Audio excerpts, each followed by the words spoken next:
Hello friends, welcome to SSC coaching centre. दोस्तों, आज मैं आपको प्रॉफिट एंड लॉस के क्वेश्चन सिखाऊंगा, तो वीडियो को पूरा देखना। चलिए स्टार्ट करते हैं। पहला सवाल, 8 वस्तुओं का क्रय मूल्य 6 वस्तुओं के विक्रय मूल्य के समान है, तो लाभ का प्रतिशत क्या होगा। अगर आप प्रश्न को इस तरीके से करते हैं कि एक तरफ लिखा कॉस्ट प्राइस, एक तरफ लिखा सेलिंग प्राइस, ठीक है। 8 वस्तुओं का क्रय मूल्य 8, 6 विक्रय मूल्य। अगर आपने इस तरीके से सवाल को करेंगे तो सवाल हो जाएगा गलत, ठीक है। इस तरह से करेंगे तो सवाल हो जाएगा गलत। करना क्या है, 8 वस्तुओं का क्रय मूल्य, 8 वस्तुओं का क्रय मूल्य यानी कॉस्ट प्राइस, 6 वस्तुओं के विक्रय मूल्य यानी कि सेलिंग प्राइस के क्या है, समान है। समान का मतलब होता है बराबर है।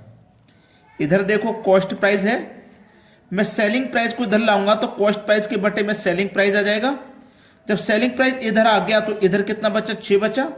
अब 8 को इधर लेके जाऊंगा तो 6 के बटे में 8 आ जाएगा। मतलब रियल में कॉस्ट प्राइस 6 है और सेलिंग प्राइस 8 है। तो 6 की चीज को आप 8 रुपए में बेचेंगे, आपको 2 रुपए का प्रॉफिट होगा। कितने की चीज पे, 6 रुपए की चीज पर। प्रतिशत के लिए 100 से गुना, 2 तिया 6, 3 से कटाएंगे 100 को तो 33 सही 1/3 बार में कट जाएगा। कितना प्रतिशत का लाभ होगा, इतना प्रतिशत का लाभ होगा। और यह दिया गया है हमें डी ऑप्शन में। यह सवाल का बिल्कुल सही जवाब है। चलिए अब देखते हैं अगला सवाल। अगला प्रश्न है, अगर पिछले क्वेश्चन में कोई बच्चा ऐसा था जिसकी समझ में नहीं आया तो इस प्रश्न में जरूर समझ में आएगा। 12 वस्तुओं का क्रय मूल्य, 12 वस्तुओं का क्रय मूल्य यानी कि कॉस्ट प्राइस, 9 वस्तुओं के विक्रय मूल्य यानी कि सेलिंग प्राइस के बराबर है। बराबर है ना, तो बराबर ले लो। ये क्या है, कॉस्ट प्राइस। जब सेलिंग प्राइस को इधर लाओगे तो कॉस्ट प्राइस के बटे में सेलिंग प्राइस आ जाएगा। तो इधर बचा 9 और 12 को इधर लेके आओ, 9 के बटे में 12। रियल में कॉस्ट प्राइस 9 है और सेलिंग प्राइस 12 है। 9 की चीज को 12 में बेचोगे 3 रुपए का फायदा होगा। कितने पर, 9 पे। फायदा हो चाहे नुकसान, हमेशा कॉस्ट प्राइस पे ही निकालना, बटे में रखना कॉस्ट प्राइस। और प्रतिशत में कोई चीज बतानी है तो 100 से गुना करना होगा।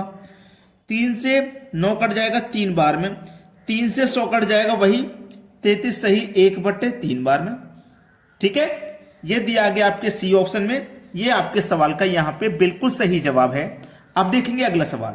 अगला सवाल, 20 कुर्सी बेचने पर अमन को 2 कुर्सी के विक्रय मूल्य के बराबर हानि होती है, उसका हानि प्रतिशत क्या है। आपको निकालना है हानि प्रतिशत, ठीक है। तो यहां पे लिखना, मैं आपको बता देता हूं, x बटे में टोटल वस्तु। जब हानि का सवाल रहेगा तो प्लस कर देंगे x गुने 100, ठीक है।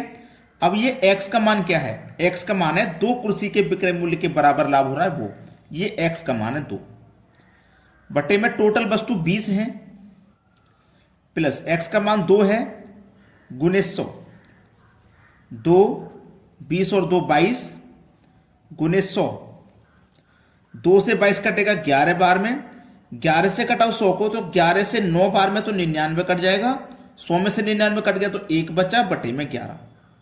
और ये हमें मिलेगा डी ऑप्शन में। ये हो गया सवाल का सही जवाब। अगर हानि प्रतिशत की जगह लाभ प्रतिशत निकालना होगा ना, तरीका पूरा यही रहेगा। हानि वाले में यहां प्लस का साइन आएगा और प्रॉफिट वाले में यहां पे माइनस का साइन आएगा, बस इतना फर्क रहेगा। समझ में आ गया। चलिए अब देखते हैं अगला सवाल।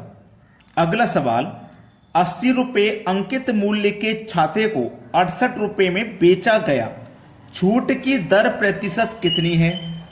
आप समझिए, एक तरफ लिखिए छाता और एक तरफ लिखिए जितने में उस छाते को बेचा है वो।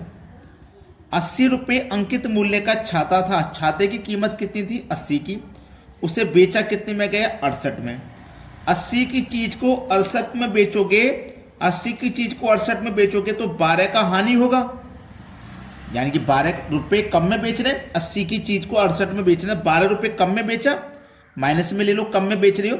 या मान लीजिए 12 रुपए की छूट दे रहे हो कि उसने छूट दे रहा ना, तो इसका मतलब छूट निकालना है तो कम में बेचेंगे, छूट निकलेगा। मान लीजिए 12 रुपए की छूट दी, अब 12 रुपए की छूट होगी, लेकिन वो छूट प्रतिशत में कितनी है वो बताना है, ठीक है। तो छूट या हानि या लाभ हमेशा कॉस्ट प्राइस पे निकलता है जो कि 80 है। और प्रतिशत के लिए 100 से गुना।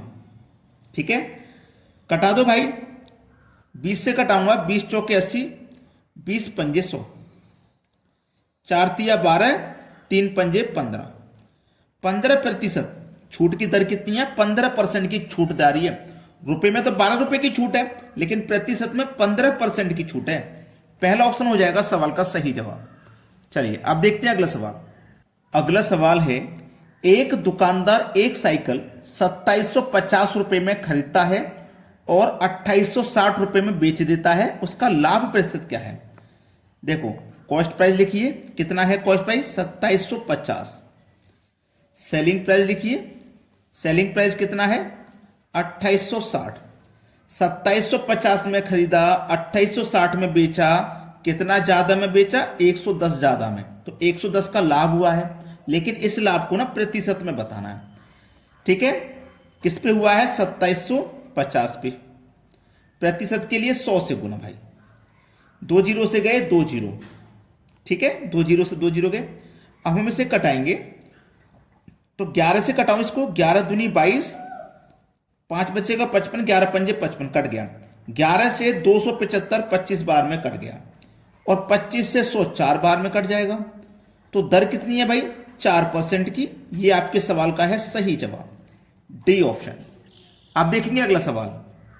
अगला सवाल, विकास 4 रुपए के 5 पेन खरीदता है और 5 रुपए में 4 पेन बेच देता है, उसका लाभ प्रतिशत क्या है?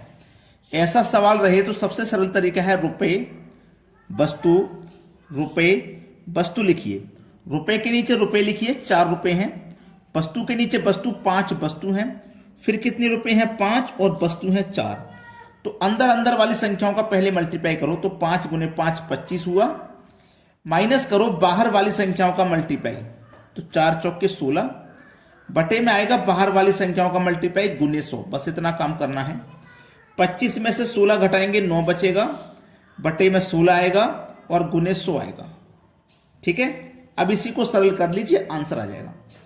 चलिए इसको सरल मैं करूंगा, तो यहां पे 9 का गुना 100 से कर दूं तो ये 900 हो जाएगा, बटे में 16। ठीक है, 16 पंजे 80, 90 में 80 कट गया, 10 बचा, 10 में 0 लगा दो, 100 हो गया। ठीक है, 100 हो गया, 100 हो गया। 100 में भाग दीजिए 16 से, 16 छिक्के 96, 16 छिक्के 96, 6 बार में कट के 96, 4 बचा। अब 4 में तो जा नहीं सकता, तो 10 में लगेगा, 4 में जा नहीं सकता, 10 में लगेगा, 40 हो जाएगा। 16 दूनी 32, 56.2 किस ऑप्शन में है ये चेक कर लीजिए।